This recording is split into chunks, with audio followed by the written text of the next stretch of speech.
Hello friends, it's Kristie Marcotte. It's time for the December 16th reveal of Spellbinders 2024 Crafty Advent Calendar.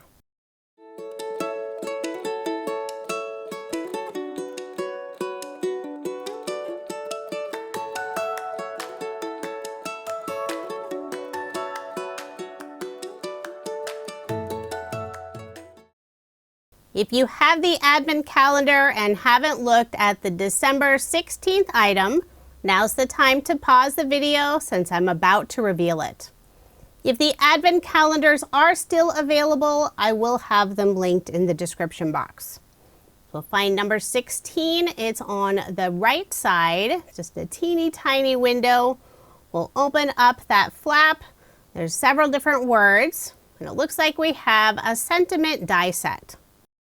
There are 4 words included to create the sentiment, "You made my day." And they're a nice size, not too small, not too large, and it has a fun cursive style font. I will be using a card sketch for inspiration. The sketch is from Sugar Pea Designs. It's sketch number 22. And the pattern paper I'll be using is from Sunny Studio. It's their Summer Splash collection. I've really enjoyed using these fun, bright colors in the middle of December. I selected 3 pattern papers, the tone-on-tone leaf paper for the background, the lemon pattern paper for the strip at the bottom, and behind the sentiment, I'm adding this tone-on-tone wavy design. We'll layer all of the pieces on some dark blue cardstock. And for my cardstock layers, I'm adding an additional 1/8 of an inch. The measurements on the card sketch are for the pattern paper pieces. I'll round the right corners on the wavy blue paper and also for that dark blue cardstock layer, and I used a corner chomper. Now I'll layer that piece on the dark blue cardstock. Add a little more cardstock at the bottom of that piece, so I did go and trim it off. Before adhering the wavy panel down, I'll first put some scrap cardstock pieces on the back side, just in the areas where it goes over the lemon paper. That way it stays at the same level. Now I'll put adhesive on the back, adhere the wavy panel. I'll flip over the green tone-on-tone leaf panel, layer it on the dark blue cardstock. Then I'll put ATG tape on the back and add my card front onto a card base, leaving 1/8 of an inch of the white card base showing. For my card bases, I use 120-pound cover weight cardstock.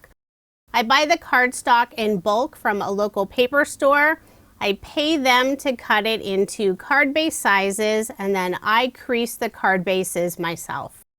Whether I'm making a horizontal or vertical card, I like to have the fold at the top. And that's easy to do since I make my own card bases. The cardstock I use for the card bases is Accent Opaque. And I do have it linked in the description box since you can purchase it at Amazon by the ream and sometimes by the case. For the sentiment box, I use some white cardstock. I'll layer it on the same dark blue cardstock.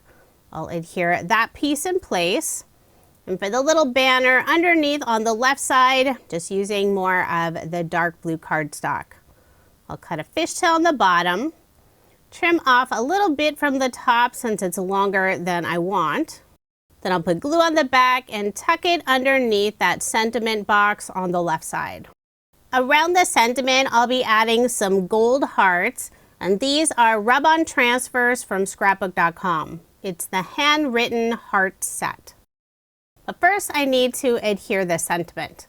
I cut out all of the words from green cardstock, and this green matches very closely with the green of the background pattern paper.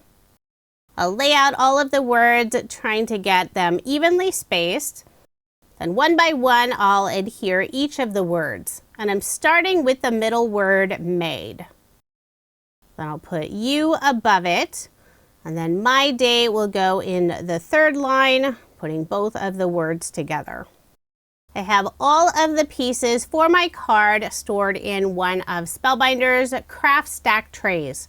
This is the medium size. And I'm not showing it here, but it does include a lid. I'm holding the die cut pieces with a pair of reverse tweezers, then adding barely art glue on the back. And I have the ultra fine metal tip on my barely art glue bottle. It's my favorite, perfect for getting behind those teeny tiny die cut areas. Now I'll grab the small cutout piece of the rub-on transfer, and I'll simply select individual hearts to put around the sentiment. There are several different sizes of hearts, and I love the handwritten design. To transfer the heart images, I'm using the popsicle stick that's included in the rub-on set. Scrapbook.com has a fun variety of rub-ons. When I first got into scrapbooking many years ago, rub-ons were super popular, then they sort of faded away. But now they're back and there are so many fun designs, and I think they're even easier to use. For some of the hearts, I will overlap them. Put 2 hearts in the upper left-hand corner, and I'll overlap 2 of the hearts at the bottom underneath the sentiment.